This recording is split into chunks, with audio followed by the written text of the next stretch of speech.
Assalamualaikum warahmatullahi wabarakatuh.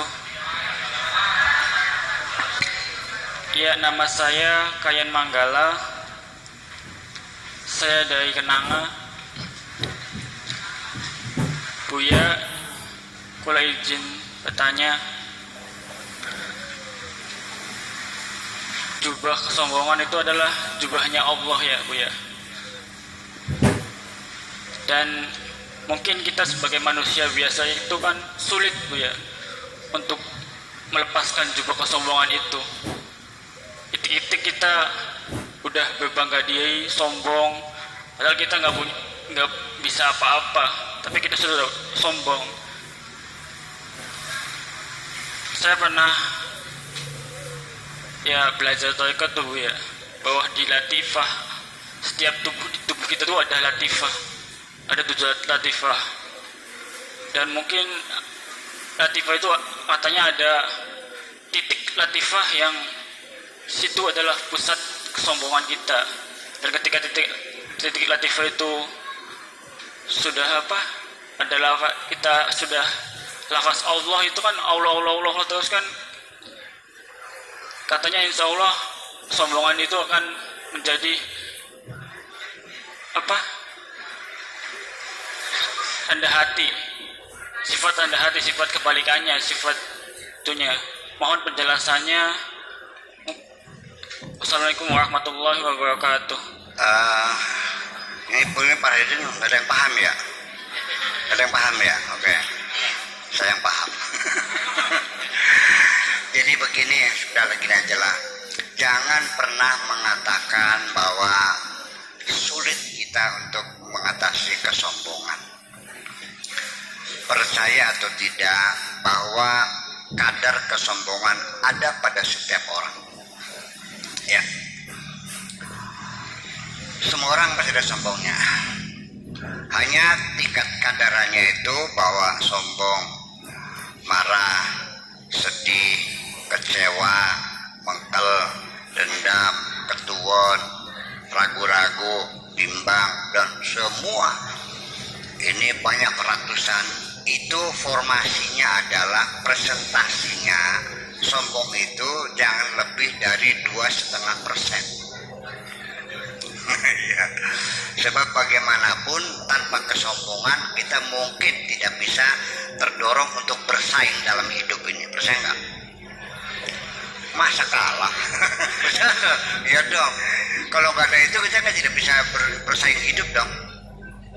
Tetapi itu kesombongan yang terkendali. Bahkan kadang-kadang dibedakan. Kesombongan dengan semangat itu akan dibedakan.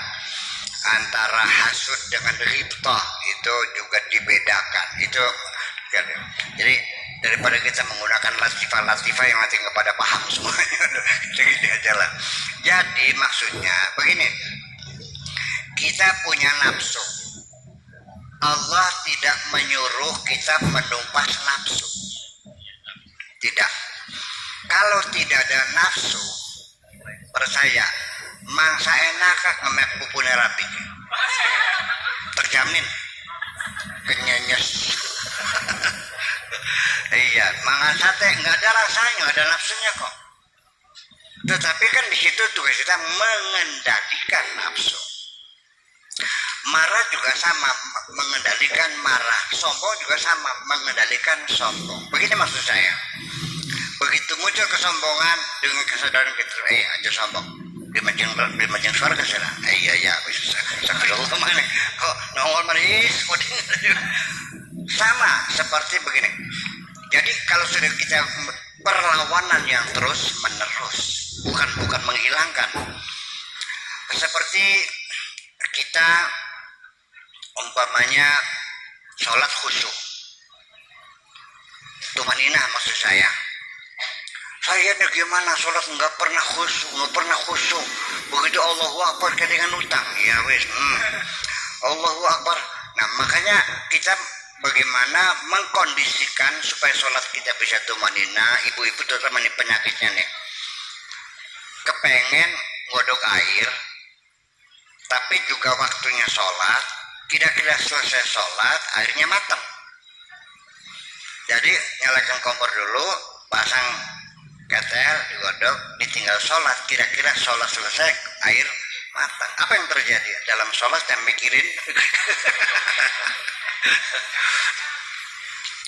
Begitu juga ibu-ibu ketika suami pulang dari kantor, lapar kan? Makan dulu apa suruh sholat dulu? Betul, cerdas. Supaya sholatnya khusyuk. Kalau sholat dulu nanti supaya makannya khusyuk. Nah, jadi kapan kita bisa sholat khusyuk? Bukan berarti kita khusyuk tidak ingat apa, bukan. Tetap ada orang ngetok pintu, kita mendengarkan. Jumlah rakaat kita sadar, dan ini selalu semua sama. Allahu Akbar, alhamdulillah rabbil alamin. Iya, kita kudu utang ini warung belum bayar. Iya kan abu dua, iya kan saya laki beli kata-kata temen mungkin ya. Kodingin bagi sembahyang sih lagi. Oke. Intinya suratul mustaqim. Lah, uang di dompet kok kurang 500 nih. Ntar dulu. Udah, lagi sholat, jangan dari situ. Oh iya.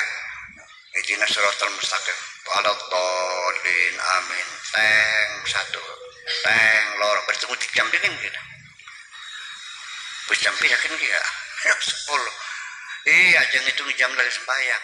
Jadi ketika kita terus berjuang, melayap lagi, tarik lagi, jangan. Itu sudah khusyuk kok. Ada perlawanan yang penting, paham nggak? Iya, jangan berharap. Nah, kecuali beberapa orang, makanya ada orang kita nanti dibandingkan dengan marah tadi ya, seperti dalam sholat saja bersekaligus.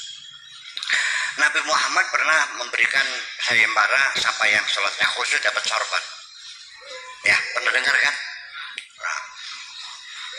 Allah Akbar, nggak bisa mikir, dah lulus. Allah lulus sampai akhirnya ada satu sahabat yang mau assalamualaikum, oleh sorban.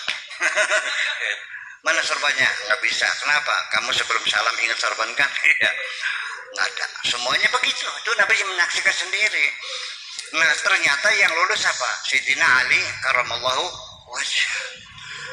Sampai di mana keusuhannya? Sampai ketika punggungnya terpanah, ketika akan dicabut oleh dokternya, dia kesakitan, dia minta tunggu sebentar, aku wudhu dulu, aku mau sholat. Ketika aku sedang sholat, silakan dicabut panahnya.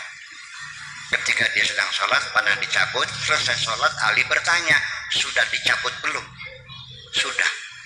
Artinya tidak terasa. Nah, begini. Ibu-ibu pengen nggak kira-kira panah dicabut nggak terasa? Abot kok. Angel ya.